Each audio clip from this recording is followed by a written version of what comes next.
আলাইকুম বন্ধুরা, আপনাদের সাথে এমন একটা জিনিস শেয়ার করবো আজকে।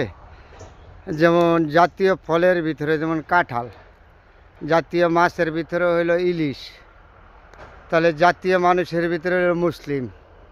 তার মধ্যে আরেকটা নাম আছে আমাদের, সোনার বাংলাদেশ। আমরা বাঙালি জাতি, সেই গুণ গান বলে শেষ করতে পারবো না। তারপরে আপনাদের সাথে শেয়ার করলাম। দেখেন আল্লাহ পাক রব্বুল আলামিন কত বড় নিয়ামত দিয়েছে গাছটার মধ্যে।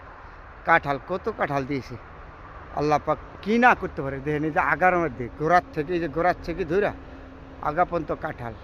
আল্লাহ কী নিয়ামত দিতে না পারে, আল্লাহর কাছে কী নেই। এটা হলো আমার জেলার নরসিংদী গাছটার মধ্যে। গাছটা আমার না, আমার গাছটা আমার একটা চাষার গাছ আর কি, গ্রামবাসী।